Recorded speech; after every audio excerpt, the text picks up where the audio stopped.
ॐ विश्वं दर्पणदृश्यमाननगरी तुल्यन्निजान्तर्गतं पश्यन्नात्मनि मायया बहिर्बोधभूतं यथा निद्रया यः साक्षात् कुरुते प्रबोधसमये स्वात्मानमेवाद्वयं तस्मै श्रीगुरुमूर्तये नमः इदं श्रीदक्षिणामूर्तये बीजस्यान्तनिवाङ्कुरो जगदिदं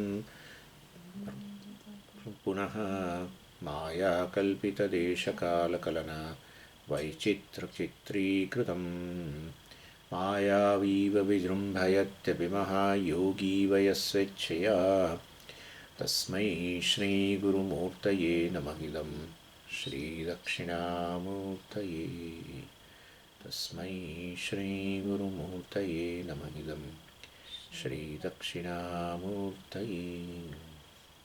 ॐ सहना भवतु सहनौ भुनक्तु सह वीर्यङ्करवावहै तेजस्विनावधीतमस्तु मा विद्विषावहै। ॐ शान्तिः शान्तिः शान्तिः। सदाशिवसमारम्भां शङ्कराचार्यमध्यमाम् अस्मदाचार्यपर्यन्तां वन्दे गुरुपरम्पराम्। ॐ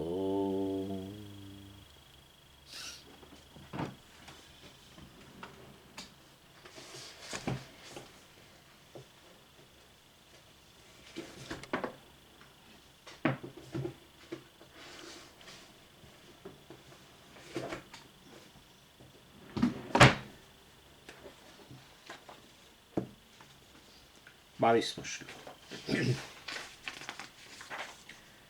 उपेक्षनामरूपे द्वे सच्चिदानन्दतत्परः समाधिं सर्वदा कुर्याद् हृदये वाथवा बहिः। એટલે 22 થી 31 શ્લોક જે છે એની અંદર જે કંઈ શ્રવણ કર્યું છે, ઉપદેશ જે પ્રાપ્ત કર્યો છે એને એને વ્યક્તિત્વ સાથે એકીભૂત કરવાની વાત, એસિમિલેશન જે છે એની વાત કરે છે. અને એવું કરીએ તો જ આ પછી વ્યક્તિત્વમાં એ વસ્તુ દેખાય. વ્યક્તિત્વ સાથે બુદ્ધિમાં રહેલું જ્ઞાન ને વ્યક્તિત્વમાં લાવવા માટેની પ્રક્રિયાનું વર્ણન છે. વ્યક્તિત્વમાં આવે તો પછી આનો અર્થ કે આપણા જીવનમાં પરિવર્તન દેખાય. બુદ્ધિમાં જ્ઞાન હોય પણ વ્યક્તિત્વમાં ના આવ્યું હોય તો ન દેખાય. એટલે આ 22 થી 31 શ્લોકની અંદર એ પ્રક્રિયા બતાવે છે, જેને આપણે નિધિધ્યાસન કહીએ. જે બુદ્ધિમાં રહેલું જ્ઞાન છે, શ્રવણ મનનથી સ્પષ્ટ થયેલું જ્ઞાન, એ હવે વ્યક્તિત્વમાં પ્રસરે છે. એટલે નિધિધ્યાસનનું વર્ણન હવે કરે છે ને. નિધિધ્યાસન જરા જુદી રીતે અહીં કરે છે, સમાધિ અભ્યાસ વગેરેના રૂપમાં, સમાધિના રૂપમાં વર્ણન કરે છે. જેને આપણે નિધિધ્યાસન એટલે વેદાંતિક મેડિટેશન કહીએ. એની અંદર આ જે ઉપદેશ પ્રાપ્ત કર્યો એને આપણે આત્મસાત કરવા માટે એક વિશેષ સમય આપણે આપણી પાસે લઈએ અને બુદ્ધિમાં રહેલું જ્ઞાનને વ્યક્તિત્વમાં પ્રસરાવીએ. અને એના માટે ખરેખર પછી બીજી બધી વસ્તુમાં જ્યારે પ્રવૃત્ત હોઈએ ત્યારે એ વસ્તુ એટલી સરળ ન બને, કારણ કે મન એની અંદર જોડાયેલું હોય ને. એટલે તમારે તમારા માટે સમય કાઢવો પડે અને એ મનમાં આવેલું રહેલા જ્ઞાનને આત્મસાત કરવાનો પ્રયત્ન કરવો પડે. એ નિર્ધ્યાસન માટે આ પ્રકારે વાસ્તવમાં એક વિશેષ સમય આપણા માટે ફાળવવાની જરૂર હોય છે. અને હવે જો વાસ્તવમાં મનમાં રહેલું કે બુદ્ધિમાં રહેલું જ્ઞાન જે કહો, એ બુદ્ધિમાં રહેલા જ્ઞાનને આત્મસાત કરવા માટે જો એટલે એ જ્ઞાનને જ આપણે પ્રસરાવવું હોય વ્યક્તિત્વમાં, તો પછી અંતઃકરણ જે છે એ જાગ્રત અવસ્થામાં જોઈએ અને સક્રિય જોઈએ. એટલે સામાન્ય રીતે ધ્યાનની વાત આવે ને ત્યારે આવું થતું હોય છે કે ધ્યાન એટલે મનને બિલકુલ વિચારોમાંથી મુક્ત કરી દેવું, એવો કોઈ અહીંયા પર્પઝ નથી. વેદાંતના મેડિટેશન, વેદાંતિક ધ્યાનની અંદર મનને વિચાર શૂન્ય કરવાની કોઈ વાત જ નથી. કારણ કે જે બુદ્ધિમાં રહેલું જ્ઞાન છે એને આત્મસાત કરવું હોય તો મન સક્રિય હોવું જોઈએ, વિચારો હોવા જ જોઈએ, વૃત્તિઓ હોવી જ જોઈએ. પરંતુ એ વૃત્તિઓ હોય છતાંય તમે હવે આમ તો સામાન્ય પરિસ્થિતિમાં આપણે બધું ચિંતન કર્યા જ કરતા હોય છે, અનેક વૃત્તિઓ મનની અંદર ઉત્પન્ન થતી હોય છે. અને તમે અહીંયા પણ મેડિટેશનમાં કે ધ્યાન કે નિધિધ્યાસનની અંદર પણ જો આ રીતે વૃત્તિઓ ઉત્પન્ન થાય જ એવું ગણતા હો તો કોઈ ભેદ દેખાતો નથી. ના, પણ ભેદ છે. કારણ કે શ્રવણથી જે જ્ઞાન પ્રાપ્ત કર્યું છે એ સંબંધી વિચાર કરીએ છીએ, એ પ્રકારની વૃત્તિઓ છે. જ્યારે સામાન્ય રીતે વ્યવહાર કરીએ ત્યારે આપણું મન સક્રિય હોય છે, પરંતુ એ તો બાહ્ય જગત વિષયક હોય છે. અહીંયા આત્મવિષયક બની જાય છે, કારણ કે શ્રવણ આત્મવિષયક કરેલું છે. અને એવું હોવાને કારણે પછી ફિઝિકલી એક એક એમ અથવા મનને આપણે એક જ પોઝિશનમાં બેસવું અને મન આંખો બંધ કરવી ને આ બધી વસ્તુની કંઈ બહુ ઝાઝી આવશ્યકતા નથી. એટલે સામાન્ય રીતે વિચાર શૂન્ય કરવું હોય તો પછી તમારે એક જગ્યાએ બેસવું પડે. તમે ચાલતા રહો અને મનને વિચાર શૂન્ય ન કરી શકો, સ્વાભાવિક જ છે. મન પણ સક્રિય રહેવાનું જ છે. તમે જેવું તમારા મનને વિચાર શૂન્ય કરો ને તમે ચાલવાનું ચાલુ કરો, તમે જોજો શું થાય છે, તરત જ બેલેન્સ ગુમાવી દેશો. એટલે અહીંયા જે ધ્યાન કરવાની વાત છે, એ ધ્યાનની અંદર એક જ પોઝિશનમાં બેસવું એવી કોઈ આવશ્યકતા નથી. બેસવું જોઈએ એ જુદી વસ્તુ છે, ન બેસો તો પણ ચાલે. આ રીતે બે પ્રકારે ધ્યાન થાય છે. એકને સમાધિ અભ્યાસ કહેવાય, એકને બ્રહ્મા અભ્યાસ કહેવાય. મૂળ વસ્તુ છે કે તમે જે શ્રવણ અને મનન કરેલું છે આત્મવિષયક, એ વસ્તુને હવે અત્યારે તમે એના પર વધારે એના પર ચિંતન કરો છો. એટલે એ ચિંતન કયા પ્રકારનું છે એ પણ મેં તમને વાત કરી હતી. તમે કહેશો કે મેં આત્મવિષયક મેં શ્રવણ કરેલું છે, કે બ્રહ્મ વિષયક શ્રવણ કરેલું છે, સચ્ચિદાનંદ વિષયક શ્રવણ કરેલું છે, આત્મા વિષયક શ્રવણ કરેલું છે, આવું બધું કહો છો. એને બદલે હવે તમે કહો છો કે ના, આજે કંઈ મેં સાંભળ્યું છે એ જ વાસ્તવમાં અહમ છે. આવું જ્યારે કરો તો પછી હવે શ્રવણ ન રહ્યું, હવે એ નિધિધ્યાસન બની જાય છે. શ્રવણ ક્યારે? કે જ્યારે તમે આચાર્ય જ્યારે કહેતા હોય કે આત્મા આવો છે ને અનાત્મા આવો છે, અને કદાચ આચાર્ય તો કહેતા હોય કે હું આવો છું, બરાબર, અને અનાત્મા આવો છે એવું કહ્યું હોય, પણ આપણને શ્રવણકાળે હું આવું કરીને એવું સ્ફુરણ થતું નથી. આપણને કે આત્મા આવો છે, બ્રહ્મ આવું છે, વગેરે વગેરે, સત્યમ જ્ઞાનમ અનંતમ બ્રહ્મ, કે આત્મા સચ્ચિદાનંદ છે, વગેરે વગેરે. સાક્ષી જેવા શબ્દો વાપર્યા હોય તો પણ હું સાક્ષી છું એવું હજુ સ્પષ્ટ થતું નથી. શ્રવણ વખતે વાત કરું છું. પણ હવે એ વસ્તુ તમે આત્મસાત કરવી હોય એ શ્રવણને, તો તમારે કહેવું પડે કે હું આવો છું, બરાબર ને, હું સાક્ષી છું, એટલે હું અધિષ્ઠાન છું, હું સત્ય છું, કે વગેરે જ્ઞાન સ્વરૂપ છું, ચૈતન્ય છું, શુદ્ધ ચૈતન્ય છું. આ બધી આ પ્રકારે તમારે કરવું પડે. તો આ જ હવે શ્રવણમાં એ તમે ઉપદેશ જ બધો હતો. અત્યારે ભાઈ એ ઉપદેશને જ વાગોળી રહેલા છો, પરંતુ ખાલી જે આ બધું હતા આવા શબ્દો આત્મા બ્રહ્મ વગેરે બધા શબ્દો, એને બદલે હવે અહમ શબ્દ મૂકો છો. અને હું કેવી રીતે સાક્ષી છું એ વસ્તુને તમે સ્પષ્ટ કરી રહ્યા છો. પણ સ્વામીજી, એ તો સ્પષ્ટ શ્રવણમાં હતું જ.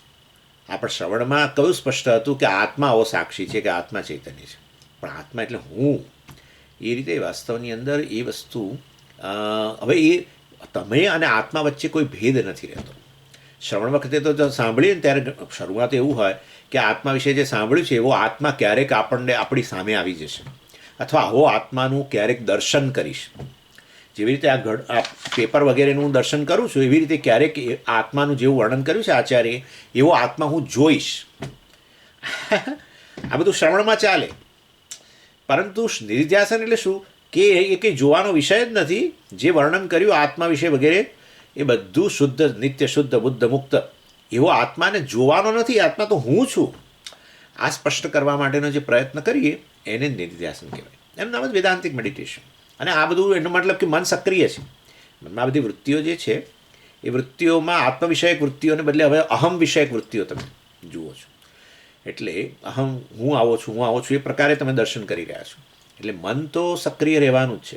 માટે આ વેદાંતિક મેડિટેશન, અને જેને આપણે સમાધિ જ કહીશું, પણ છતાં આ સમાધિની યોગની સમાધિમાં બહુ મોટો ફેર છે. યોગની સમાધિ એટલે ચિત્તવૃત્તિ નિરોધ, અંતઃકરણની બધી વૃત્તિઓનો નિરોધ કરી દેવો. અને વૃત્તિઓનો બાદ થઈ ગયા પછી કેવળ એ સાક્ષી જે રહી ગયો, જે અત્યારે હવે આ વૃત્તિઓનો નિરોધનો પણ સાક્ષી છે, એ સાક્ષી અહમ છું એ પ્રકારે એ જોવાનો પ્રયત્ન કરે છે. આપણે એવું કંઈ ચિંતા કરતા નથી. આ બતાવશે કે વૃત્તિઓ હોય ત્યારે પણ વાસ્તવમાં તમે ધ્યાન વૃત્તિઓનો સાક્ષી કે પ્રકાશક તરફ ધ્યાન કેન્દ્રિત કરી જ શકો છો. એ પ્રકારનું નિધ્યાસન છે જ. એટલે વૃત્તિઓનો બાદ કરવાની જરૂર નથી. આમે મિથ્યા વસ્તુને શા માટે બાદ કરવો જોઈએ? એ અત્યંત અઘરી વસ્તુ છે. વૃત્તિઓનો બાદ કરી દેવો તો પછી ચિંતન જ કેવી રીતે થશે કે હું આવો છું વગેરે, હું શુદ્ધ છું વગેરે? ચિંતન જ ન થઈ શકે. હું શુદ્ધ છું એ વૃત્તિ નથી તો બીજું શું છે? એનીવે, એટલે ઇન શોર્ટ, યોગમાં રહેલી સમાધિ અને અહીંયા જે આપણે સમાધિ કે નિધિધ્યાસન કહીએ છીએ જરા જુદા પ્રકારનું છે. ત્યાં તો મન બિલકુલ નિષ્ક્રિય કરી દેવાની વાત છે, મનને પથ્થર જેવું બનાવી દેવાની વાત છે. અને પછી જે અવશિષ્ટ રહી ગયો એ વાસ્તવમાં એ સાક્ષી છે. એ લોકો શું માને કે વૃત્તિઓ તો બધી વૃત્તિઓના કારણે જ આત્મજ્ઞાન થતું નથી, માટે વૃત્તિઓના પ્રકાશક તરફ ધ્યાન કેન્દ્રિત કરવું હોય તો છેવટે આ વૃત્તિઓને બાદ કરી તો પછી જે આ પ્રકાશ સ્વરૂપ રહી ગયો એ આત્મા. એમ એવું કરવાની કોઈ જરૂર નથી. હું પ્રકાશ સ્વરૂપ છું એવું જો ચિંતન કરવું હોય તો એ વૃત્તિ ઉત્પન્ન થશે જ, અને માટે એ છેવટે નિર્વિકલ્પક અવસ્થા તો નહીં જ રહે. પણ એની આપણે એ બધામાં પડતા નથી. પણ મારે ખાલી આટલું જ કહેવું છે કે અહીંયા જે નિધિધ્યાસન વગેરેની વાત છે એની અંદર તો આ પ્રકારે જે શ્રવણ મનનથી જે જ્ઞાન સ્પષ્ટ થયું છે એને જ હવે વાગોળી રહ્યા છે ને, માટે મનની અંદર બધી વૃત્તિઓ છે. હવે એ બધી વૃત્તિઓ અહમ વિષયક વૃત્તિઓ બની જાય છે કે હું નિત્ય છું, હું શુદ્ધ છું, હું બ્રહ્મ છું, હું પૂર્ણ છું, વગેરે વગેરે. આનું નામ નિધિધ્યાસન. આત્મા પૂર્ણ છે, આત્મા બ્રહ્મ છે, આત્મા આવો છે, એ બધું શ્રવણ. હું આવો છું, હું આવો છું, હું નિત્ય છું, હું શુદ્ધ છું, હું બ્રહ્મ છું, એ નામ નિધિધ્યાસન. સમજી ગયા? એટલે આ રીતે આત્મા કે બ્રહ્મ મારાથી અલગ ન રહે, આત્મા કે બ્રહ્મ મારે માટે સાક્ષાત્કારનો વિષય ન રહે, હું જ વાસ્તવમાં આવું છું. અને આ રીતે નહીં તો એને જોવા માટેનો પ્રયત્ન વગેરે કરવો એ તો પછી ક્યારેય આપણે આ જ્ઞાનને આત્મસાત ન કરી શકીએ. અને આવું સતત કરવું પડે. હંમેશા જ્યારે બ્રહ્મ કે આત્મા આવે ત્યારે આપણી મનની અંદર એ બ્રહ્મ કે આત્મા, તમે જોજો હું કોઈ પણ શબ્દ બોલું ને એટલે તમે એનું વિષયીકરણ કરો મનમાં. ઘડો બોલું એટલે તમારા મનમાં ઘડાની વૃત્તિ ઉત્પન્ન થાય. હું પુસ્તક બોલું એટલે તમારા પુસ્તક આકાર વૃત્તિ ઉત્પન્ન થાય છે ને, તો જ જ્ઞાન થાય. એટલે હું બ્રહ્મ બોલું એટલે તમે બ્રહ્મના આકારની વૃત્તિ ઉત્પન્ન કરવાનો પ્રયત્ન કરો. એટલે પણ બ્રહ્મ તો હું છું એમ, એટલે હું જ કેવળ છે. તો આપણે સમજીએ એ વૃત્તિ જ છે ને, પણ અખંડાકાર વૃત્તિ કહેવાય એને. અખંડાકાર વૃત્તિ એટલે વાસ્તવની અંદર હું પૂર્ણ છું. અખંડ એટલે શું? ખંડ નથી. અર્થાત આ અહમ ઇદમ વગેરે વચ્ચે કોઈ ભેદ જ નથી. અહમ પણ એ જ બ્રહ્મ છે અને ઇદમ પણ બ્રહ્મ છે વગેરે. એનીવે એટલે એ બધા 6 પ્રકારના નિધિધ્યાસન બતાવશે, એટલે હું તમને એ વસ્તુની ચર્ચા કરીશ કઈ રીતે કરવું જોઈએ આ વસ્તુ. એટલે અને આ સતત આપણે કન્સિસ્ટન્સી રાખવી જોઈએ એના માટે, અને આપણું કન્વિક્શન હોવું જોઈએ. એટલે મારે મારી જાતને આ રીતે યાદ કરાવવું જોઈએ કે એ પૂર્ણતા કે મુક્તિ મોક્ષ વગેરે જે છે એ તો વાસ્તવ મારું સ્વરૂપ છે. એવું ન રાખવું જોઈએ મનની અંદર કે નિધિધ્યાસન કરીશ ને એટલે મને મુક્તિ પ્રાપ્ત થશે, મોક્ષ પ્રાપ્ત થશે. આ એક ખોટો ખ્યાલ છે. એટલે જો આ પ્રકારનું આપણું વલણ હોય કે આ મને નિધિધ્યાસનથી હું મુક્ત બનીશ, તો પછી આપણે જાણે કે ખરેખર આપણે આ ઉપદેશને બરાબર ગ્રહણ કર્યો નથી. આ ઉપદેશ તો એવું કહે છે કે મુક્તિ કે મોક્ષ જે છે એ ફ્યુચરની ભવિષ્યની કોઈ ઘટના જ નથી. વાસ્તવની અંદર એ તો મારું સ્વરૂપ જ છે. એટલે કોઈ દિવસ આ ઉપદેશની અંદર આવું કહેવામાં તમે કદી સાંભળ્યું નહીં હોય કે તમે બ્રહ્મ બનશો, મુક્ત બનશો. તમે બ્રહ્મ છો, એને જ તો મહાવાક્ય કહીએ છીએ. ત્વમ તત અસી, અહમ બ્રહ્મ અસ્મિ. બધા જે છે એ કેવા વાક્યો છે? એ બધા વર્તમાન કાળના વાક્યો છે. એટલે એનો અર્થ એવો થયો કે હું નિધિધ્યાસન કરીશ તો મુક્ત બનીશ, એવું નથી થવાનું. નિધિધ્યાસન નહીં કરું તો સામે મુક્ત નહીં થવું. નિધિધ્યાસન કરીશ તો મોક્ષ પ્રાપ્ત થશે, આવું વાત નથી. મુક્તિ તો તમે મુક્ત છો જ. નિધિધ્યાસનથી તમે જાણશો કે તમે મુક્ત છો. નિધિધ્યાસનથી તમે જાણશો કે મુક્તિ, હું પહેલાં બંધનમાં, હું પહેલાં પણ મુક્ત હતો, અત્યારે મુક્ત છું ને પછી મુક્ત રહીશ. એટલે કે આ વાસ્તવની અંદર એટલે આ રીતે જો હું અત્યારે મુક્ત ન હોઉં તો પછી ક્યારેય મુક્ત ન બની શકું. કારણ કે બંધન અને મુક્તિ વચ્ચે કોઈ પ્રકારનો રસ્તો નથી. બંધનથી મુક્તિ તરફ નહીં. પેલો કોરિડોર કે આ લોકો તમે જોયું છે ને, હોસ્પિટલોની અંદર ઘણીવાર શું કરે આ લોકો, હોસ્પિટલનું એક બિલ્ડિંગ રોડની એક બાજુ હોય અને બીજી બાજુ બીજું બિલ્ડિંગ હોય. એટલે પેલા રોડની ઉપર જ આમ પેલો પેસેજ બનાવ્યો હોય મોટો, એટલે વાસ્તવ એને કોરિડોર કે આ લોકો. એટલે હું બંધનમાંથી મુક્તિ તરફ જઈશ. કેવી રીતે? નિધિધ્યાસન કરીશ ને એટલે બંધનમાંથી મુક્તિ તરફ જઈશ. અરે ભાઈ, એવી વસ્તુ જ નથી. જો બંધનમાં હશો તો ક્યારેય મુક્ત નહીં થઈ શકો. કોઈ દિવસ બંધનમાં કે મર્યાદિત વસ્તુ જે હોય એ મર્યાદિત વસ્તુ અમર્યાદિત બની જ ન શકે. અને જે અમર્યાદિત હોય એ વાસ્તવ મર્યાદિત જ હોય, એ મર્યાદિત જ રહે. જો અમર્યાદિત જ હોઉં તો પછી વાસ્તવમાં હું મર્યાદિત બની ન શકું, અને મારે અમર્યાદિત હું આવો છું, હું અનંત છું, પૂર્ણ છું, એ વસ્તુ મારે જાણવી પડે. એટલે વાસ્તવમાં આની બંધન અને મુક્તિ, અત્યારે બંધનમાં છું ને પછી મુક્તિ નામની ઘટના આવશે, નિર્ધ્યાસન કરીશ એટલે મુક્ત બનીશ, મુક્તિનો અનુભવ કરીશ, એવું વસ્તુ નથી. વાસ્તવમાં અત્યારે પણ હું મુક્ત જ છું. એટલે આ હું જ્યારે નિર્ધ્યાસનમાં બેસું ત્યારે આપણે કહેવું જોઈએ કે હું આ નિર્ધ્યાસનની પ્રેક્ટિસ જે છે એ એટલા માટે નથી કરતો કે મને મુક્તિ જોઈએ છે, પરંતુ મારું મુક્તિ જે મારું સ્વરૂપ છે એને હું ક્લેમ કરું, બસ એના માટે હું આ નિર્ધ્યાસન કરું છું. For claiming that I was free, I am free and I will be free. એ ક્લેમ કરવા માટે નિર્ધ્યાસન કરું છું, નહીં કે મુક્ત બનવા માટે. કારણ કે મુક્તિ બનવાનું હોય તો એ ભવિષ્યની ઘટના બને. ભવિષ્યની ઘટના હોય તો એનો અર્થ કે અત્યારે હું બંધનમાં છું. જો બંધન મારું વાસ્તવિક સ્વરૂપ હોય તો હું ક્યારેય મુક્ત ન બની શકું, અને જો મુક્તિ મારું વાસ્તવિક સ્વરૂપ હોય તો હું ક્યારેય બંધનમાં ન હોઉં. પણ જો બંધનમાં લાગતું હોય તો પછી એનો અર્થ એવો થયો કે મને સ્પષ્ટ નથી કે હું ખરેખર મારું સ્વરૂપ એ આવું અનંત છે, પૂર્ણ છે, મુક્ત છે, સર્વ મર્યાદાઓથી મુક્ત છે, એ મારું સ્વરૂપ છે, એ હું જાણતો નથી. અને મુક્તિનો અર્થ યાદ રાખવાનો, મુક્તિ એટલે શેમાંથી મુક્તિ? અત્યારે જ્યારે મને ભય હોય ત્યારે હું ભયમાંથી મુક્ત છું. અત્યારે જ્યારે મને સેન્સ ઓફ રિજેક્શન હોય છે ને, આપણો તિરસ્કાર, જ્યારે હું અત્યારે મારો તિરસ્કાર કરી રહ્યો છું ત્યારે હું તિરસ્કારથી મુક્ત છું. આ મુક્તિ એટલે આ. હું અત્યારે જ્યારે ડિપ્રેશનમાં હોઉં ત્યારે ડિપ્રેશનમાંથી મુક્ત છું. હું અત્યારે માનતો હોઉં કે મારું મૃત્યુ થવાનું છે ત્યારે હું મૃત્યુથી મુક્ત હોઉં. હું એવું માનતો હોઉં કે મારી બર્થડે હવે નજીક આવી રહી છે અને મને આટલા વર્ષ પૂરા થાય છે એવું જ્યારે હું માનતો હોઉં ત્યારે ખરેખર મારો જન્મ જ થયેલો નથી. આ આનું નામ મુક્તિ છે. હા, એટલે હું અત્યારે સ્વામીજી તો જન્મ મૃત્યુવાળો છું, પણ નિર્ધ્યાસનમાં બેસીશ ને એટલે જન્મ મૃત્યુથી પર થઈ જઈશ. આવું થાય નહીં. જે જન્મવાળું છે એ જન્મવાળું જ રહેવાનું છે. જાતસ્ય હિ ધ્રુવો મૃત્યુ ધ્રુવમ જન્મ મૃતસ્ય છે. જેનો જન્મ છે એનો જન્મ થશે જ, અને જેનું મૃત્યુ છે એનું મૃત્યુ થશે. પણ હું જન્મ મૃત્યુથી પર છું એ વાસ્તવમાં મારી એ વસ્તુ એ હકીકત છે. અત્યારે મને અનેક પ્રકારની પરતંત્રતા લાગતી હોય ત્યારે હું સ્વતંત્ર જ છું. એનો અર્થ થયો કે ખરેખર એવો અહમ જે છે સ્વતંત્ર છે, જન્મ મૃત્યુથી પર છે, શુદ્ધ છે, પુણ્ય પાપથી મુક્ત છે. એ વસ્તુ હું ક્લેમ નહોતો કરતો. હવે નિર્ધ્યાસનમાં બેસીને એ વસ્તુને સ્પષ્ટ કરી રહ્યો છું. એ ટીચિંગ જે મને આપવામાં આવ્યું છે, તું બ્રહ્મ છું, તું પૂર્ણ છું, તું મુક્ત છું, તું આ પુણ્ય પાપથી મુક્ત છું, તું જન્મ મૃત્યુથી પર છું, તું અત્યારે પણ ડિપ્રેશનથી મુક્ત છું, આ બધી વસ્તુઓ જે કહેવામાં આવી છે, આત્મ તિરસ્કારથી તું અત્યારે મુક્ત છું. આત્મા તિરસ્કાર, મારો આત્મા તો તિરસ્કાર યોગ્ય જ છે સ્વામીજી. હું તમારી જાતને ધિક્કારું જ છું, કારણ કે હું છું જ આવો સ્વામીજી. તમને કશી ખબર નથી. તમે તમારી જાતને ધિક્કારતા હોય ત્યારે તમે ખરેખર એવા છો કે જેને ધિક્કાર કરવો જ ન જોઈએ. એટલે આ બધી વસ્તુઓ, એનો અર્થ કે તમે જેવા છો વાસ્તવિક એવી ગ્લોરી તમે ક્લેમ નથી કરતા, ગ્લોરી પ્રાપ્ત નથી કરતા નિર્ધ્યાસનથી. તમારો મહિમા જે છે એ તમને ખબર નથી, એ હવે ક્લેમ કરવાનું શરૂ કરો છો. યાદ રાખવાનું આટલું આપણે. એટલે આ બહુ વસ્તુ કે જો હું ખરેખર બંધનમાં હોઉં તો હું પછી, અથવા મર્યાદિત હોઉં તો મર્યાદિત જ રહેવાનું છું. ક્યારેય મર્યાદિત વસ્તુઓ મર્યાદિત અનંત પૂર્ણ બની ન શકે. અને જો હું ખરેખર મુક્ત હોઉં તો પછી હું ક્યારેય બંધનમાં હોવું જ રહી. પણ જો બંધન લાગતું હોય તો એ વાસ્તવમાં મારી એક કલ્પના જ છે. મારી મુક્તિ જે છે, મારું જો સ્વરૂપ જે છે એને મારે ક્લેમ કરવું જોઈએ. અને આ રીતે આ શ્રવણ અને નિર્ધ્યાસન વચ્ચે આટલો ભેદ છે. શ્રવણ કર્યા પછી આપણે આપણી જાતને બંધનમાં માન્યા જ કરતા હોઈએ છીએ, ક્લેમ નથી કરતા, જે કહેવામાં આવ્યું ટીચર દ્વારા એ. એટલે આ રીતે આ વસ્તુનો આ ભેદ આપણને આપણા મનની અંદર સ્પષ્ટ રહેવો જોઈએ.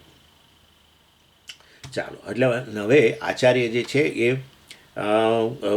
આમાં સમાધિ અભ્યાસ રૂપ અહીંયા નિર્ધ્યાસન બતાવે છે. સમાધિ અભ્યાસ રૂપ એટલે મેં તમને કહ્યું કે તમે એક જગ્યાએ બેસીને એક પોશ્ચરમાં બેસીને આંખો બંધ કરીને વગેરે વગેરે, અને મનની અંદર આ પ્રકારે આ બધા આપણે જે બધું ભણેલા છીએ એ વસ્તુને હવે વાગોળવાનો પ્રયત્ન કરીએ છીએ. અને એમાં આત્મા બ્રહ્મ એ બધા શબ્દોને કાઢીને હું એ પ્રકારે રહેલો છું. આત્મા સાક્ષી છે એવું જ્યારે કહ્યું આચાર્ય, એ આપણું શ્રવણ છે. હવે હું સાક્ષી છું એ વસ્તુને આપણે જોવાનો પ્રયત્ન કરીશું. પણ એ તો સ્વામીજી આત્મા સાક્ષી છે એ બોલેલા, હું સાક્ષી છું હું કેવી રીતે બોલું? પણ એમણે કહ્યું ને આત્મા સાક્ષી છે, એવું સમજાવ્યું તો ખરું ને, કેવી રીતે આત્મા સાક્ષી છે? સમજાવ્યું કે ના સમજાવ્યું? કે ખાલી સ્ટેટમેન્ટ કર્યું હતું? ના સમજાવ્યું. તો બસ, તો તમે આત્મા શબ્દ કાઢો ખાલી એમાંથી. પણ મને એ બધું યાદ નથી આવતું. કંઈ નહીં, તો નોટ ખુલ્લી રાખો ને સામે. પણ નોટ ખુલ્લી રાખીએ તો સમાધિ અભ્યાસ કેવી રીતે થાય? તો પછી સમાધિ અભ્યાસની જરૂર નથી. આપણે નોટ રાખવી પડતી હોય તો આપણે સાદી શાંતિથી બેસવાનું, પણ આપણી જાત સાથે બેસવું પડે, આટલું નક્કી રાખો. એટલે ભલે આંખો બંધ ન કરો, કારણ કે મેં તમને કહ્યું પ્રમાણે જો તમારે મનમાં રહેલું આ બધું તમારું જે જ્ઞાન છે એને વાગોળવાનું હોય, આત્મસાત કરવાનું હોય, તો પછી એનો અર્થ કે આમાં તો કોઈ મનની વૃત્તિઓનો બાદ કરવાનું કેવું છે જ નહીં. મનની વૃત્તિઓનો બાદ કરવો હોય તો પછી તમારે યોગીઓની જેમ બેસવું પડે. પણ અહીંયા તો વૃત્તિઓનો બાદ કરવાનો જ નથી. વૃત્તિઓનો બાદ કરશો તો આ આત્મસાત કેવી રીતે કરશો જ્ઞાન? એટલે પછી જ્ઞાનનું ફળ નહીં દેખાય. માટે અહીંયા તો મન સક્રિય જ રહેવું જોઈએ. અને સક્રિય રાખવું હોય તો પછી સામે હું પુસ્તક રાખું કે ફરીવાર સાંભળું કે પછી કોઈકની સાથે ડિસ્કસ કરું કે કોઈકને હું ભણાવું કે સામે નોટ રાખીને ચિંતન કરું, બધું ચાલે એવું છે. અને કદાચ થોડું ઘણું ટીચિંગ આપણા મનમાં હોય, થોડુંક આપણને સ્પષ્ટ હોય કે આત્મા સાક્ષી છે, સ્વામીજીએ સમજાવેલું, અને તમારા મનમાં રહી ગયા થોડા મુદ્દા, તો આંખો બંધ કરીને બેસો, એનો વાંધો નથી. એટલે આ રીતે સમાધિ અભ્યાસ કે બ્રહ્મા અભ્યાસ બંને પ્રકારે ચાલે છે. અહીંયા સમાધિ અભ્યાસ બતાવે છે અને એમાં 6 પ્રકારની સમાધિ અહીંયા બતાવે છે.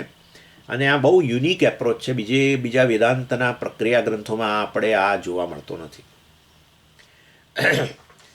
અને પહેલો જે છે સમાધિને શું કરે છે, 6 કેવી રીતે, તો કે સમાધિને 2 ભાગ કરે છે. એક છે આંતર સમાધિ અને બાહ્ય સમાધિ, આપણે જોઈશું એ. અને આંતર સમાધિને 2 ભાગમાં વહેંચે છે, સવિકલ્પ અને નિર્વિકલ્પ. અને પછી જે આંતર સવિકલ્પક સમાધિ છે એને વળી પાછી 2 વિભાગમાં વહેંચે છે. એક છે દ્રશ્ય અનુવિદ્ધ અને બીજી છે શબ્દ અનુવિદ્ધ. અને એ બધા શબ્દો સમજાવું છું. અને એવી રીતે પછી બાહ્ય સમાધિ. બાહ્ય સમાધિ જે છે એની અંદર પણ સવિકલ્પ અને નિર્વિકલ્પ. અને પછી બાહ્ય સવિકલ્પ સમાધિ છે એને પાછા 2 ભાગમાં વહેંચે છે, શબ્દ અનુવિદ્ધ બાહ્ય સવિકલ્પક સમાધિ, દ્રશ્ય અનુવિદ્ધ બાહ્ય સવિકલ્પક સમાધિ. આમ કરીને 6 સમાધિ જે છે એનું અહીંયા હવે આ 13 થી 21મા શ્લોકની વચ્ચે વર્ણન છે. 13મો તો જાણે કે આ ખાલી બતાવ્યું કે નિધિધ્યાસનની વાત કરી, પણ 14મા શ્લોક વગેરેથી 22 થી 31 ભૂલ થઈ ગઈ. 22મા શ્લોકમાં સમાધિનું વાત કરે છે, એનો શું ઉપયોગ વગેરે છે. અને પછી 23મા શ્લોકથી આ બધું બતાવે છે, વિભાગ કરવાના શરૂ કરે છે. તે 31મા શ્લોક સુધીમાં બધી ચર્ચા થાય છે. એટલે 6 હું તમને ફરી એકવાર ગણાવી દઉં કે સમાધિ જે છે નિધિધ્યાસન છે એને 2 ભાગમાં વહેંચ્યું, આંતર અંદર અને બહાર. બાહ્ય સમાધિ એ થઈ શકે, બાહ્ય ધ્યાન પણ થઈ શકે, આંતર ધ્યાન પણ થઈ શકે. આમ બાહ્ય અને આંતર. અને પછી આંતર જેમાં પાછું જે છે એની અંદર એ પાછું સવિકલ્પ અને નિર્વિકલ્પ. સવિકલ્પમાં પાછા 2 ભાગ કર્યા, અને એ છે દ્રશ્ય અનુવિદ્ધ અને અનુવિદ્ધ એટલે દ્રશ્ય સાથે જોડાયેલી, શબ્દ સાથે જોડાયેલી સવિકલ્પક સમાધિ, આંતર. એવી રીતે બાહ્યની અંદર પણ સવિકલ્પ નિર્વિકલ્પક અને સવિકલ્પકમાંની અંદર વળી પાછું આ રીતે 2 ભાગ કરી દેવાના. દ્રશ્ય અનુવિદ્ધ, એસોસિએટેડ. અનુવિદ્ધ એટલે એસોસિએટેડ. દ્રશ્ય અનુવિદ્ધ એટલે એસોસિએટેડ વિથ ધ ઓબ્જેક્ટ, એટલે એના સાથે જોડાયેલી. અને શબ્દ અનુવિદ્ધ એટલે વર્ડ એસોસિએટેડ. એટલે વર્ડ એસોસિએટેડ એટલે તમે સમજાવીશ આ વસ્તુ. આ બધા શબ્દો છે ને, અધિષ્ઠાન, આત્મા, બ્રહ્મ, સત્યમ, શુદ્ધ, મુક્ત, નિત્ય, આ બધું, કૂટસ્થ વગેરે વગેરે. એટલે આ રીતે નિધિધ્યાસન કે આ પ્રકારે એક્સરસાઇઝ થઈ કે જેમાં મનને આપણે હું જે વાસ્તવિક રહેલો છું સચ્ચિદાનંદ એના પર જ ફોકસ કરવાની વાત છે. અને એ મારું વાસ્તવમાં સ્વરૂપ છે. તો પછી એનો અર્થ એવો થયો કે આ નામરૂપ વગેરે જે છે એ તો બધા એની સાથે રહેવાના જ છે. નામરૂપ એટલે વૃત્તિ હોય કે બાહ્ય જગત હોય. બાહ્ય જગત છે એમાં નામરૂપ અને અધિષ્ઠાન છે. આંતર જગત છે એટલે વૃત્તિઓ છે એમાં પણ નામરૂપ અને અધિષ્ઠાન છે. વૃત્તિ એટલે વૃત્તિ એક નામ, અને વૃત્તિ જે પ્રકારની હોય, રૂપ એનું જે પણ વૃત્તિ હોય. એટલે ક્રોધાકાર વૃત્તિ એટલે ક્રોધ એને નામ આપ્યું, અને ક્રોધાકાર વૃત્તિ એટલે એનું જે રૂપ હોય, ક્રોધનું જે રૂપ તે આપણા મનની અંદર પ્રગટ થયેલું હોય. પરંતુ એ નામરૂપ સાથે શું હંમેશા માટે જોડાયેલું છે? અસ્થિભાતિ અને પ્રિયમ. એ આપણે જોઈ ગયા પહેલાં. એટલે આ રીતે 5 વસ્તુ હંમેશા જોડે જ હોય. ક્યારે એકલો સચ્ચિદાનંદ મારે જો નામરૂપ બધા જતા જ રહેવા જોઈએ. ભાઈ એ તો યોગની વાત છે. નામરૂપને કાઢી નાખો, બધી વૃત્તિઓ જ દૂર કરી દો અને કેવળ સચ્ચિદાનંદ રહી જાય. એ પ્રકારની નિર્વિકલ્પક સમાધિ જે યોગની છે એ પ્રકારની આપણે ચર્ચા કરતા નથી. આપણે તો કહીએ છીએ કે આ નામરૂપ અને એનું અધિષ્ઠાન એવું આ સચ્ચિદાનંદ કે અસ્થિભાતિ પ્રિયમ એ હંમેશ માટે જોડે જ રહે છે. અસ્થિભાતિ પ્રિયમ રૂપમ નામ ચૈત્યમ શ પંચકમ આદ્યત્રયમ બ્રહ્મરૂપમ તતોદ્વયમ જગદરૂપમ. માટે એ તો રહેવાનું જ છે. પણ સમજીએ તો વ્યક્ત હોય ત્યારે નામરૂપ હોય ને, પણ અવ્યક્ત થાય ત્યારે અવ્યક્ત થાય તો અવ્યક્ત નામરૂપ રહે. હા, એટલે આપણે નામરૂપ, આપણા માટે આ સ્પષ્ટ થયું કે નામરૂપ મિથ્યા છે, પછી મિથ્યા વસ્તુ તરફ આપણું ધ્યાન કેન્દ્રિત કરવાનું બદલે સત્ય વસ્તુ તરફ ધ્યાન કેન્દ્રિત કરવું, એટલી વાત છે. એટલા માટે વેદાંતની અંદર સત્ય મિથ્યાની જ વાત કરવામાં આવે છે. યોગની અંદર એ નથી. યોગની અંદર તો પુરુષ અને પ્રકૃતિ બંને વાસ્તવમાં સત્ય છે. અને પ્રકૃતિ એટલે પછી આ અંતઃકરણ આવી ગયું, ને પ્રકૃતિ એટલે શરીરે આવી ગયું, બધું પ્રકૃતિ જ છે ને. પંચમહાભૂતોમાંથી આવેલું જે પણ, કે સત્વરજસ્તમસમાંથી આવેલું જે પણ ગણો તે પ્રકૃતિ. ત્રિગુણાત્મિકા કહો, માયા કહો, આપણે માયા કહીએ, એ લોકો પ્રકૃતિ કહે છે. અને બંને સત્ય. એટલે પછી જો પ્રકૃતિ સત્ય હોય તો એમાંથી આવેલી બધી વસ્તુ, એટલે કે આ શરીર, મન, બુદ્ધિ બધું સત્ય છે. એટલે પછી મનની વૃત્તિઓ બધી સત્ય છે. તો પછી એનાથી એને છૂટું પાડવું પડે. કોને? બ્રહ્મને કે આત્માને કે સચ્ચિદાનંદને છૂટું પાડવું પડે, પુરુષને છૂટો પાડવો પડે. આવું કંઈ જરૂર જ નથી. વાસ્તવમાં આપણે તો આપણો બેઝિક વસ્તુ જ આ છે, જે સાંખ્યો કે યોગશાસ્ત્રથી આપણે જે ભેદ પડે છે આ છે કે પુરુષ સત્ય છે, પ્રકૃતિ કે માયા જે છે, અને માયાની આ વસ્તુઓ જે છે, માયામાંથી આવેલું બધું મિથ્યા છે. એનીવે, એટલે આ રીતે આ નામરૂપ સહિતનું જે છે, અને સચ્ચિદાનંદ જે છે એ સચ્ચિદાનંદ હંમેશા કંઈ શુદ્ધ રૂપમાં મળે નહીં. એટલે એ જાગ્રત અવસ્થા હોય તો પણ નામરૂપ, અને મનની અંદર, આંતર કે બહાર નામરૂપ રહેવાના છે. અંદર વૃત્તિઓ, બહાર આ બધું જગત એ નામરૂપ. અને એ બંને વાસ્તવમાં સચ્ચિદાનંદથી જ જોડાયેલું છે. સચ્ચિદાનંદને કારણે તો અનુભવ થાય છે, ને એ તો ક્યાંથી અનુભવ થવાનો છે?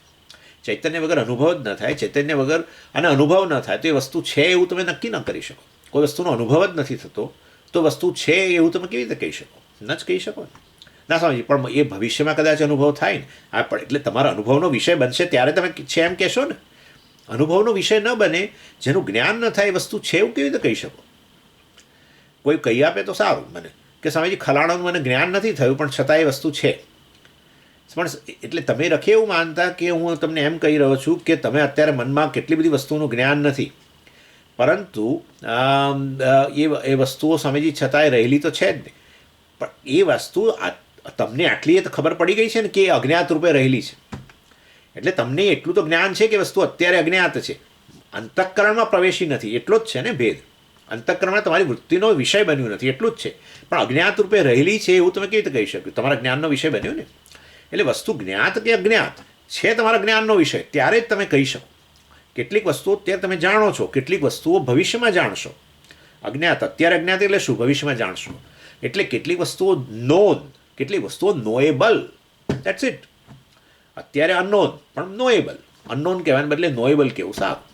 પણ સમજી, ભવિષ્યમાં કદી જ્ઞાન નહીં થાય તો એ તો રહેલી જ છે જરૂર. પણ એટલે અજ્ઞાત રૂપે પણ રહેલી છે.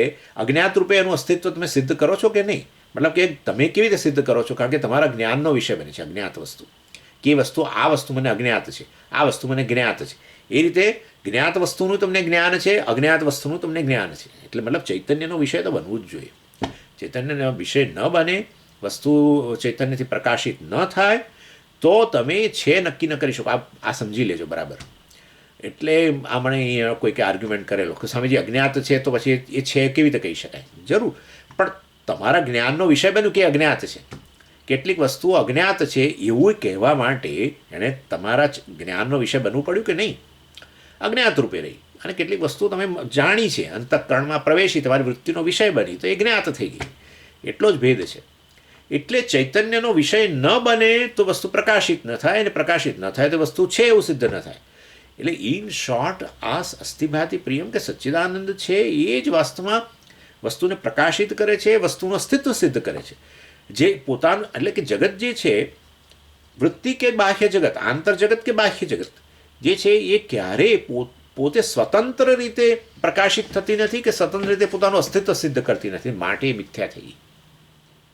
જે સ્વતંત્ર અસ્તિત્વ ધરાવે છે, સ્વતંત્ર રીતે પ્રકાશે છે, એ સત્ય વસ્તુ છે, એ સચ્ચિદાનંદ છે. સચ્ચિદાનંદ હંમેશ માટે પ્રકાશે છે. એ સુષુપ્તિ અવસ્થા હોય, મેં તમને બધું સમજાવ્યું જ છે, જાગ્રત અવસ્થા હોય કે સપનાવસ્થા હોય, અરે આ સમાધિ હોય, ગમે, પણ સચ્ચિદાનંદ હંમેશા રહેલો જ છે. સમાધિમાં જનારો જ જે છે એ જ આ સચ્ચિદાનંદ છે ને. માટે સમાધિમાં તમે, યોગીઓની સમાધિ હોય એમાં તમે બધી વસ્તુનો બાદ કરી દો. આપણે સુષુપ્તિમાં આપોઆપ બાદ થઈ જાય છે, એનાથી આપણને ખુશ છીએ. એ કહે છે ના, મારે તો જાગ્રત કાળે આ બધી વૃત્તિઓનો બાદ કરીને સુષુપ્તિ જેવી અવસ્થા પ્રાપ્ત કરી છે, અને એમાં હું સાક્ષી છું એ પ્રમાણે હું જાણી લઉં. જે કરવું એ કરો. ઇન શોર્ટ, કરો કે ન કરો, વાસ્તવમાં મિથ્યા છે, વસ્તુ હકીકત છે. અને મિથ્યા હોય તો પછી આપણે શું કરવા ચિંતા કરવી? મિથ્યા સત્યનું મિશ્રણ છે, નામરૂપ અને અસ્થિભાતિ પ્રિયનું મિશ્રણ છે, નામરૂપ અને સચ્ચિદાનંદનું મિશ્રણ છે. એમાં સચ્ચિદાનંદ હું છું ને નામરૂપ છે, આ અનાત્મા છે. આ મિશ્રણમાંથી આપણું ધ્યાન અત્યાર સુધી નામરૂપ તરફ હતું. હવે અધિકારી બનેલા છીએ, અને પાછું અધિકારી બન્યા એટલે જ આપણી બહિર્મુખતા ઓછી થઈ નામરૂપ તરફથી. રાગ જ આ સમજો, કેવી જબરજસ્ત સ્કીમ છે. એટલે નામરૂપ તરફનું પહેલાં કહે છે કે ધ્યાન ઓછું કરો. ઓછું કરવું હોય તો બહિર્મુખતા છોડો. મતલબ જો બહિર્મુખતા છોડવી હોય તો પછી એના પ્રત્યે જે લગાવ હતો, એટેચમેન્ટ હતું, રાગદ્વેષ હતા, એ ઓછા કરો. રાગદ્વેષને કારણે ચીપકેલા હતા નામરૂપ, એ ઓછા કરો. એટલે હવે અધિકારીત્વ બને, અને હવે તમને શ્રવણમાં કહેવામાં આવે કે મિથ્યા છે, અને તમે તરત સમજી જાઓ. જો એટેચમેન્ટ હોય કોઈ વસ્તુને ને એને કહેવામાં આવે કે તમે આ મિથ્યા છે, કોઈને તમે આવું કહો, કુટુંબની અંદર આવું કહો કે ભાઈ હું તો કોઈનો કોઈની માતાએ નથી ને કોઈનો પિતાએ નથી ને હું તો કોઈનો પુત્રએ નથી, અને માટે આ પુત્ર સામે છે એ મિથ્યા છે, મારી આ પત્ની છે મિથ્યા છે, આવું જો બોલો તમે શું થાય? તમે કલ્પના કરો. એટલે તમે કોઈ પતિ પત્નીને કહે કે તું તો મિથ્યા છું, હું તારો પતિએ નથી ને તું મારી પત્નીએ નથી, આ શું દશા થાય? એના પગ નીચેથી જમીન સરકી જાય. કેમ આવું થાય?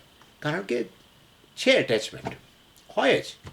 અને એટલે વાસ્તવમાં પહેલાં થોડુંક તૈયારી કરાવે, રાગદ્વેષની નિવૃત્તિ કરાવીને નામરૂપ તરફના રાગદ્વેષની નિવૃત્તિ કરાવે, જેથી કરીને થોડોક તમે એ નામરૂપ વિશે જેવા છે એવું ચિંતન કરવા માટે સક્ષમ બનો. પેલી જીવસૃષ્ટિ હતી કે નામરૂપમાં પ્રત્યેનું આકર્ષણ એ જીવસૃષ્ટિ હતી. કારણ કે એક નામરૂપ પ્રત્યેનું આકર્ષણ બને છે, તમને એ નામરૂપ માટે આકર્ષણ નથી. મતલબ કે જીવસૃષ્ટિ છે, નક્કી થઈ ગયું. એટલે એવું જો હોય તો પછી એ જીવસૃષ્ટિનો બાદ કરવો પડે ને. વસ્તુ જેવી છે એવી જાણવી હોય તો, ઈશ્વર સૃષ્ટિ જાણવી હોય તો, ઈશ્વર છે એવું જાણવા માટે, કે જે સત્ય છે જાણવા માટે, સત્યને જાણવા માટે આપણે જીવસૃષ્ટિમાંથી બહાર આવવું પડે. ચાલો, એટલે આ તમને સમજાવું છું કેમ આ રીતે, કેમ અધિકારીત્વમાં રાગદ્વેષની વાત થતી હોય છે આ બધું, કારણ કે એનું આ બહુ મોટું કારણ છે. ચાલો, એટલે એવું થઈ ગયા પછી હવે તમને શ્રવણ કરાવે કે જુઓ આ અનાત્મા નામરૂપ છે, બધું એ મિથ્યા છે, અને એનું એ વાસ્તવમાં એ ઊભા છે, એ અત્યારે જણાઈ રહ્યા છે, એનો અનુભવ થઈ રહ્યો છે, કારણ કે આ સચ્ચિદાનંદ એનું અધિષ્ઠાન છે, અસ્થિભાતિ પ્રિય એનું અધિષ્ઠાન છે. આ રીતે વાત કરે, અને આ રીતે આત્માનાત્મ વિવેક, એ તો વેદાંત છે, સત્ય મિથ્યા વિવેક, અને આવું કરાવે એટલે તમારા મનની અંદર હવે સ્પષ્ટ થયું. એટલે ભાઈ આંતરજગત વૃત્તિઓના રૂપમાં કે આ બાહ્ય જગત એ જુદા જુદા નામરૂપમાં, આ વૃત્તિઓ પણ નામરૂપ, આંતર કે બાહ્ય જગત નામરૂપ જે છે એ મિથ્યા છે. અને એ હંમેશા મિથ્યા વસ્તુ સત્ય પર જ આધારિત હોય, સત્યથી અભિન્ન જ હોય.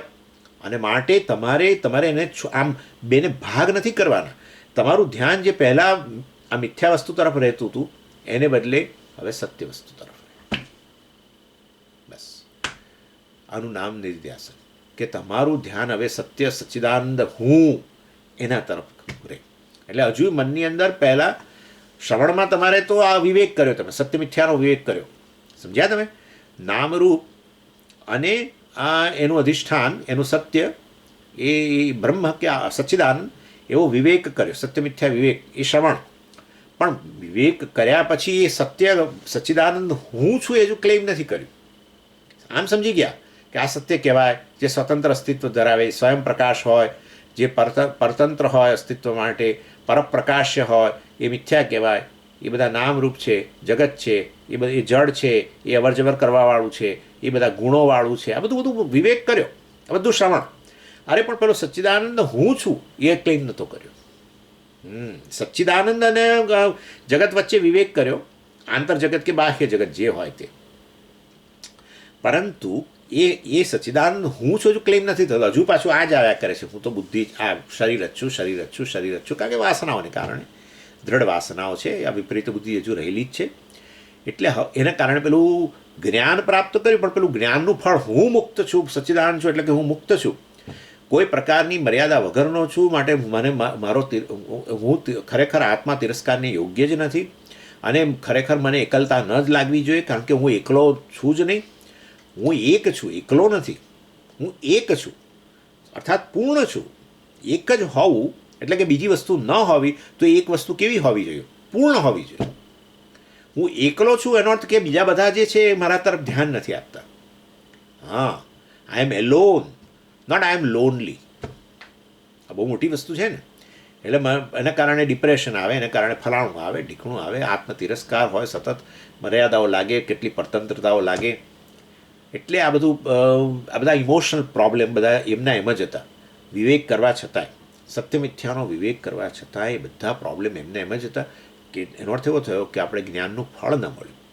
એ હવે આપણને મળે એના માટે આપણે એ ટીચિંગ જે શ્રવણ મનનથી સ્પષ્ટ થયું છે એને હવે અત્યારે વાગોળીને એમાં રહેલો સચ્ચિદાનંદ પાર્ટ, એ જેને એ સચ્ચિદાનંદ બીજું કોઈ નહીં, એ અહમ જ છે, એ પ્રકારે આ રીતે ક્લેમ કરવાનું શરૂ કરીએ. એનું નામ નિધ્યાસન. અને આ રીતે નામરૂપ સતત બદલાય છે, પરંતુ આ નામરૂપ જેનાથી ભાસે છે ને જેના કારણે એનું અસ્તિત્વ છે, એવું સચ્ચિદાનંદ તો બદલાયા વગરનો જ રહે છે. અને માટે એ બદલાયા વગરનો છે એ હું છું. પ્રતિબોધ વિદિતમ મતમ બોધમ બોધમ પ્રતિ યદ વિદિતમ. પ્રત્યેક મનની અંદર વૃત્તિઓ ઉત્પન્ન થઈ રહેલી છે, વૃત્તિઓ પ્રકાશી રહી છે, એ પ્રકાશ હું છું.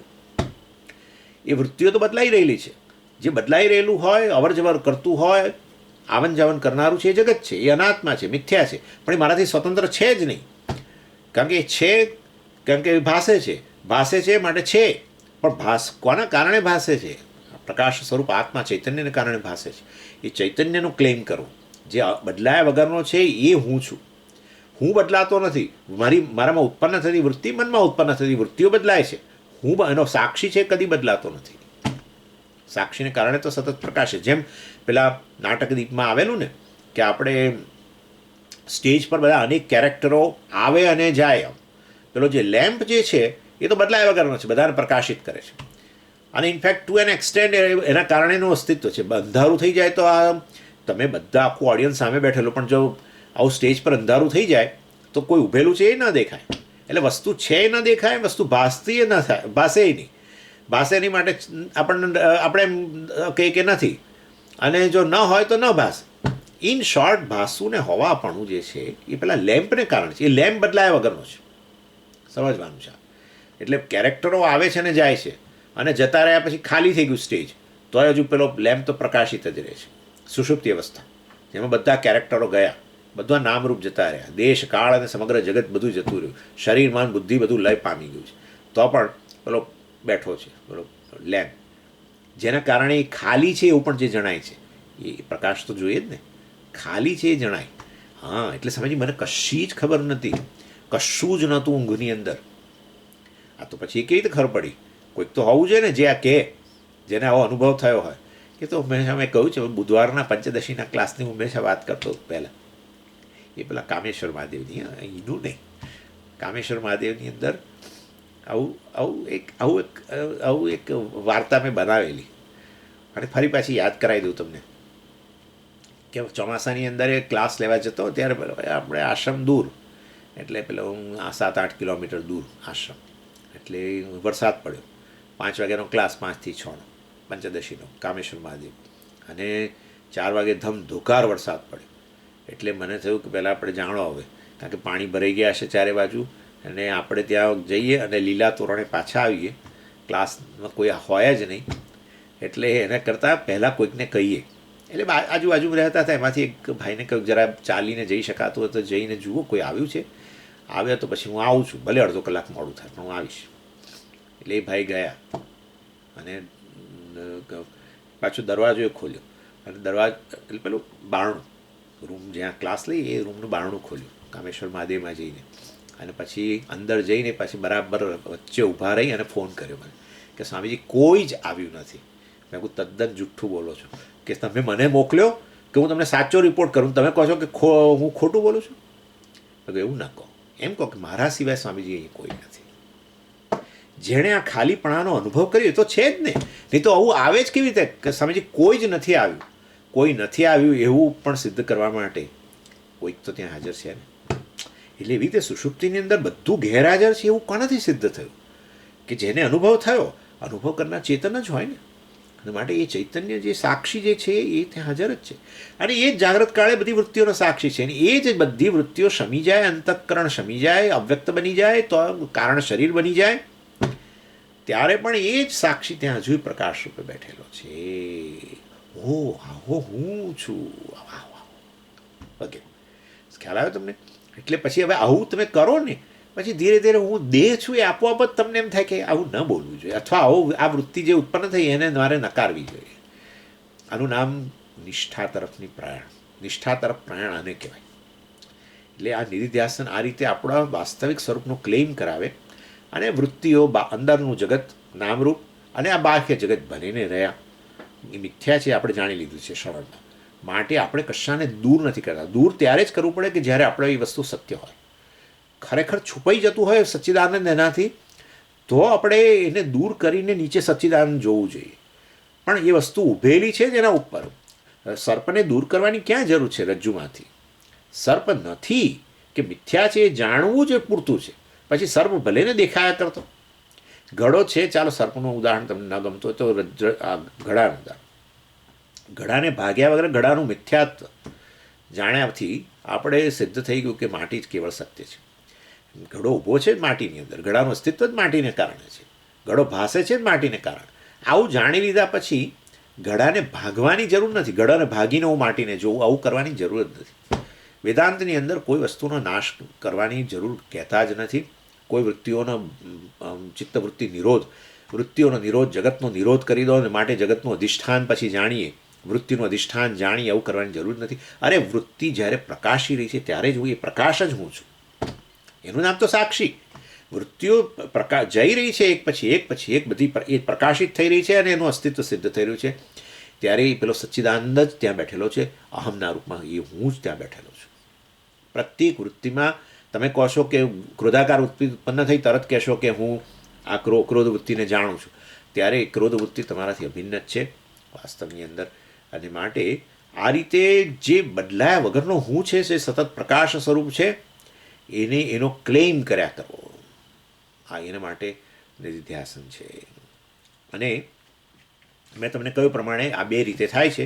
એક તો અંદર રહેલા વિષયો જે છે જેને દૃશ્ય કહે છે અહીંયા, એના ઉપર ફોકસ, એનો આધાર લઈને, એનું આલંબન લઈને એ જે વસ્તુ દૃશ્ય બને છે એ કોના કારણે દૃશ્ય બને છે? કારણ કે હું એક વાસ્તવિક રીતે એનો નિત્ય દ્રષ્ટા છું, સાક્ષી છું, એના કારણે વસ્તુ દૃશ્ય બને છે. એટલે ક્યાં તો દૃશ્ય વસ્તુનો આધાર લો, એટલે અંદર દૃશ્ય વસ્તુ શું? વૃત્તિ, અને હું એનો દ્રષ્ટા, દૃશ્ય, હું દૃક સ્વરૂપ. અને એ રીતે આ એક થયું. અને એટલે જે દૃશ્ય વસ્તુ છે ને એની અંદર જ 5 વસ્તુ છે, એટલું યાદ રાખવાનું. એમાંથી વાસ્તવમાં બદલાયા વગરની જે વસ્તુ છે એ હું છું. દૃશ્ય વસ્તુ એટલે વૃત્તિ ઉત્પન્ન થઈ, વૃત્તિ છે, વૃત્તિ ભાસે છે, બસ ઓકે. એટલે એનું છેપણું ને ભાસવાપણું, સત અને ચિત્ત, એ હું છું. આ બીજી વૃત્તિ આવી, છે ભાસે છે, ઓકે, એ છે અને ભાસવાપણું એ હું છું. વૃત્તિ નામરૂપ તો એ કેવળ દેખાવ જ છે. આ રીતે ઘટાકાર વૃત્તિ ઉત્પન્ન થઈ. ઘટક જ્ઞાન મતલબ ઇન શોર્ટ ઘટક જ્ઞાન જે થયું એની અંદર એ ઘડો નામરૂપ જે છે વૃત્તિનો વિષય, એ જે છે મિથ્યા છે. પરંતુ એ ઘટક જ્ઞાનમાં રહેલું જ્ઞાન અને એને કારણે ઘડો છે વગેરે વસ્તુ એ મારે કારણે સિદ્ધ થાય છે, અને એ સચ્ચિદાનંદ હું છું. એટલે આ રીતે તમે પેલું બદલાતી વસ્તુ છે, અનાત્મ વસ્તુ છે, જડ વસ્તુ છે, મિથ્યા વસ્તુ છે, એના તરફ હવે ધ્યાન આપવાને બદલે પ્રત્યેક જ્ઞાન વૃત્તિની અંદર તમે હું એ જ્ઞાન કે સાક્ષી સ્વરૂપ, ચૈતન્ય સ્વરૂપ હું રહેલો છું, એ વસ્તુ તમે સમજો છો. અને એ વસ્તુ જે મિથ્યા છે તમારાથી અભિન્ન છે, વૃત્તિ તમારાથી અભિન્ન છે. એવું નથી કે વૃત્તિ પછી પેલું ઉદાહરણ અહીંયા નહીં અપ્લાય કરવાનું.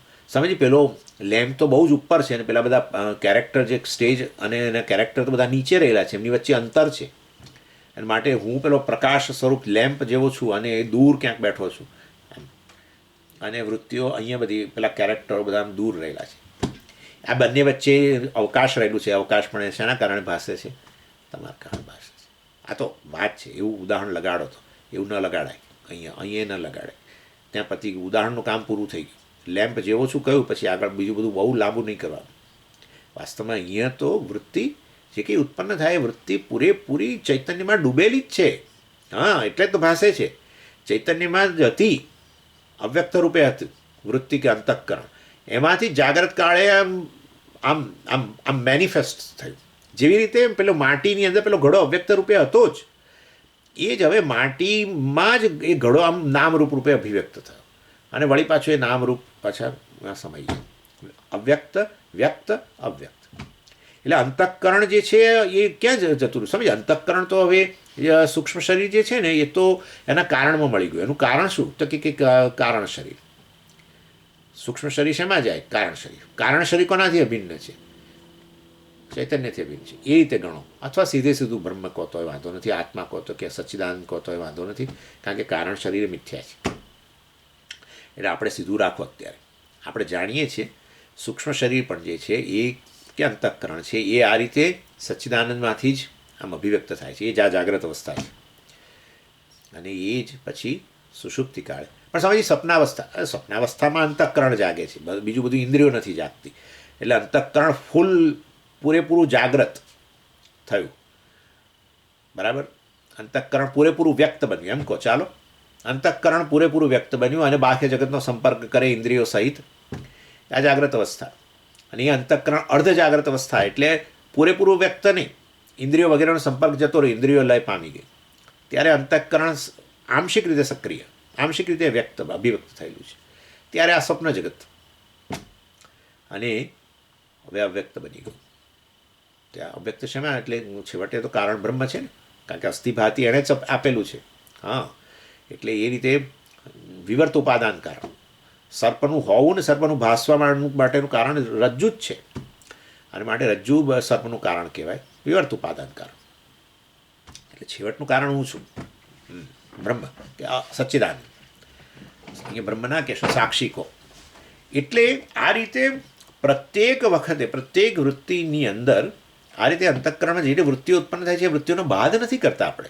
જે વૃત્તિઓ ઉત્પન્ન થાય છે એ બધી વૃત્તિઓની અંદર રહેલો જે અવિકારી અંશ છે, એ અવિકારી અંશ અસ્થિભાતિ પ્રિયમ કે સચ્ચિદાનંદ એ જ હું છું. અને આ વૃત્તિ મારાથી અભિન્ન છે અને એ મિથ્યા છે. અને આ રીતે વાસ્તવની અંદર હું સચ્ચિદાનંદ છું, હું સચ્ચિદાનંદ છું, હું સચ્ચિદાનંદ છું, એ રીતે તમે ક્લેમ કરી શકો છો. આને કેવું મેડિટેશન કહેવાય સમજી? ક્લોઝડ આઈ મેડિટેશન. આંખો બંધ રાખો ને નેચરલી. અંદરની વૃત્તિઓની અત્યારે ચિંતા કરો છો તમે. એમાં તમે આ પ્રકારનો વિવેક કરીને ક્લેમ કરી રહ્યા છો. વિકારી અંશ છે એ મિથ્યા છે, અવિકારી અંશ જે છે એ હું છું, અને એ સચ્ચિદાનંદ કે સાક્ષી વાસ્તવમાં હું છું. એટલે એમાં હવે આંખો બંધ છે. બરાબર. અને બીજું મેડિટેશન છે એ બાહ્ય જગત વિષયક છે. એમાં નામરૂપ અને નામરૂપનું અધિષ્ઠાન, એ બંને ભેગા. આ જગત આ જે છે, દાખલા તરીકે આ કાગળ જે છે, તો કાગળે છે ભાસે છે બસ. તો વાસ્તવની અંદર છે ભાસવા પણ ત્યાં પણ કોણ? વાસ્તવમાં અસ્થિભાતિ પ્રિય. તમે કદાચ સચ્ચિદાનંદ ના બોલો તો અસ્થિભાતિ પ્રિય બોલો. અસ્થિભાતિ પ્રિય જે છે એ વાસ્તવમાં સત્યાંશ છે. પ્રત્યેકમાં અસ્થિ રહેલું છે, અમાય અસ્થિ રહેલું છે અને અમાય અસ્થિ રહેલું છે. બરાબર છે. અમાય ભાસવાપણું છે, અમાય ભાષાપણું છે, મતલબ કે એક કોમન અંશ છે. હા, જ્યારે ખરેખર એક નામરૂપ જે છે અને આ નામરૂપ જે છે જુદા છે. આનું નામ પુસ્તક છે, આનું નામ કાગળ છે, કારણ કે આનું રૂપ જુદું છે, આનું રૂપ જુદું છે, માટે એને પુસ્તક નામ આપ્યું અને કાગળ નામ આપ્યું. પરંતુ છે ભાષે છે, છે ભાષે છે, છે ભાષે છે, છે ભાષે છે, છે ભાષે છે, છે ભાષે છે, બધું. આમ તો ખરેખર અહીંયા ના લઈ જવું જોઈએ. આ વચ્ચે અવકાશ રહેલું પણ એ છે. અવકાશ છે, અવકાશ ભાષે છે. પણ સમજીએ અવકાશ કેવી રીતે ભાષે? આંખથી આંખ અવકાશ? અરે ભાઈ, અવકાશ તો સાક્ષી ભાષ્ય છે, કાળ સાક્ષી ભાષ્ય છે. એની ચલો, ઇન શોર્ટ ભાષે છે, ભાષ્ય છે, હું ભાષક છું. એ ભાષ્ય છે, હું ભાષક છું. એ દૃશ્ય છે, હું દૃક છું. એ જ અસ્થિભાતિ પ્રિયમ વાસ્તવમાં છે. તમે કહો ત્યારે છે, ત્યારે જ કહી શકો કે જે ચૈતન્યથી વ્યાપ્ત હોય બાહ્ય જગતમાં પણ. આ છે એવું ક્યારે કહી શકાય? મારા જ્ઞાનનો વિષય બને તો. મારા જ્ઞાનનો મતલબ કે હું જે ચૈતન્ય છું એનાથી આ વસ્તુ વ્યાપ્ત થાય તો આ વસ્તુ ભાસે અને આ વસ્તુ છે એ સિદ્ધ થાય. માટે અહીંયા છે હોવાપણા માટે પણ હું સચ્ચિદાનંદ જવાબદાર છું. એ રીતે બાહ્ય જગતમાં તમે જે ધ્યાન કરો તો પછી આ ખુલ્લી આંખથી ધ્યાન કરવું પડે ને, સ્વાભાવિક છે. હવે તો બાહ્ય જગતનું જ્યારે ધ્યાન કરો એટલે નિધ્યાસન બે પ્રકારના બતાવે ને, આંતર અને બાહ્ય. આંતરની અંદર આંખો બંધ રાખો, કારણ કે એમાં વૃત્તિઓ જે છે એમાં એ વૃત્તિઓ બધા વિવિધ નામરૂપ છે. એની અંદર તમે આ રીતે સચ્ચિદાનંદને તમારી જાતને જોઈ રહ્યા છો. વૃત્તિઓ દૃશ્ય છે અને તમે દ્રષ્ટા સાક્ષી સચ્ચિદાનંદ. અને બાહ્ય જગત જોતા હો ત્યારે ખુલ્લી આંખથી ધ્યાન કરો. ખુલ્લી આંખથી મતલબ આ પ્રકારે જુઓ તમે કે આ વસ્તુ છે, આ વસ્તુ છે. કેવી રીતે છે એવું નક્કી કેવી રીતે થયું? ઓહો, ચૈતન્યનો વિષય ન બને તો વસ્તુ છે જ નક્કી ન થાય. ચૈતન્ય એટલે કોણ? હું. અર્થાત એ હું જે ચૈતન્ય છે એનાથી વ્યાપ્ત થયું માટે આ વસ્તુ હવે જ્ઞાનનો વિષય બની, ભાસી, અને એને કારણે છે નક્કી થયું. માટે આ સમગ્ર જગત છે ક્યારે નક્કી થાય? દેશ છે ક્યારે નક્કી થાય? ચૈતન્યથી વ્યાપ્ત હોય તો. એટલે હું ચૈતન્ય જ વાસ્તવમાં બાહ્ય જગતને વ્યાપ્ત કરીને રહેલો છું. હું ચૈતન્ય વાસ્તવમાં આંતર જગત બધી વૃત્તિઓને વ્યાપ્ત કરીને રહેલો છું. આ આંતર બાહ્ય જગત સમગ્ર જગત છે સચ્ચિદાનંદથી વ્યાપ્ત છે. અને એ સચ્ચિદાનંદ એટલે કે આ સચ્ચિત જે વાસ્તવમાં પૂર્ણ છે, કારણ કે બધી વસ્તુને વ્યાપીને રહેલો છે, આનંદ છે, એ સચ્ચિદાનંદ હું છું આ રીતે ક્લેમ કરો. માટે આત્મા, બ્રહ્મ, ફલાણું ઢીકણું, નિત્ય, શુદ્ધ, બુદ્ધ આ બધું છેવટે વારાફરતી આ રીતે આ રીતે દ્રશ્ય અનુવિદ્ધ અને શબ્દ અનુવિદ્ધ બંને પ્રકારે એનું આપણે અહીંયા ધ્યાન કરી શકતા હોઈએ છીએ. 23મા શ્લોકની અંદર કહ્યું,